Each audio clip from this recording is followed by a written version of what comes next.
পরন্ত বিকেল, সূর্যটা ধীরে ধীরে পশ্চিম আকাশে ঢলে পড়েছে। গ্রাম বাংলার সেই চিরচেনা মাটির রাস্তা, যেখানে এখনো ধুলো ওড়ে না, বরং নরম মাটির গন্ধ বাতাসে ভেসে বেড়ায়। রাস্তার দুই পাশে বিস্তীর্ণ ধানক্ষেত, সবুজ সমুদ্র যেন চোখের সামনে সীমা পর্যন্ত ছড়িয়ে আছে। হালকা বাতাস এলেই ধান গাছগুলো একসাথে দুলে ওঠে, মনে হয় তারা এক অদৃশ্য সুরে নামছে। এই বিকেলের আলোটা অন্যরকম, শহরের মতো কংক্রিটে আটকে যায় না। এখানে আলো সরাসরি মাটির গায়ে পড়ে, ধানের পাতায় ঝিলমিল করে, আর পানির উপরে সোনালি রং ছড়িয়ে দেয়। দূরের কোথাও সেচ পাম্পের শব্দ শোনা যাচ্ছে। এই পানি শুধু জমিতে যায় না, যায় তার ঘরের ভাতের হাঁড়িতে, যায় সন্তানের ভবিষ্যতের দিকে। ধান চাষ মানে শুধু বীজ ছিটানো নয়, এটি ধৈর্যের গল্প। কাদামাটির ভেতরে পা ডুবিয়ে রোদে পুড়ে বৃষ্টিতে ভিজে একটি ফসল বড় করা। বীজতলা থেকে শুরু করে ছোট চারা গাছ যখন প্রথম মাথা তোলে, মনে হয় নতুন জীবন জন্ম নিল। তারপর সেগুলো তুলে এনে সরাসরি রোপণ করা হয়। পুরো মাঠ যেন সবুজ কার্পেট ঢেকে যায়। পরন্ত বিকেলের আলোতে সেই সবুজ আরো গাঢ় হয়ে ওঠে।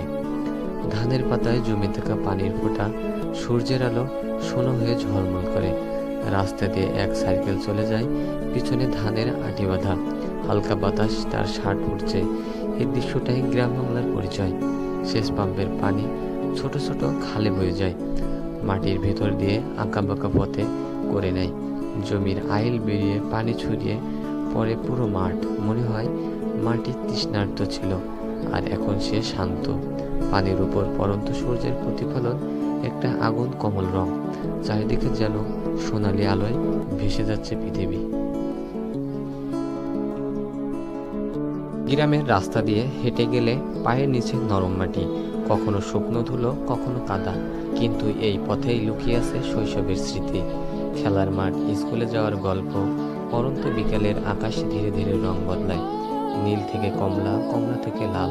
ধানের শীষ যখন পেকে ওঠে, হালকা ঝুঁকে পড়ে, সেই দৃশ্যটা যেন বিনয়ের শিক্ষা দেয়। যার ভেতরে যত বেশি দানা, সে তত বেশি নত। সেচের পানি ধীরে ধীরে থেমে আসে, পাম্পের শব্দ কমে যায়, মাটির উপরে নেমে আসে এক ধরনের শান্তি। প্রাকৃতিক জিনিস দেখতে এবং প্রাকৃতিক জিনিস নিয়ে কথা বলতে বরাবরই ভালো লাগে। আজকের মতো আমার এই ভিডিওটি এখানে শেষ করছি।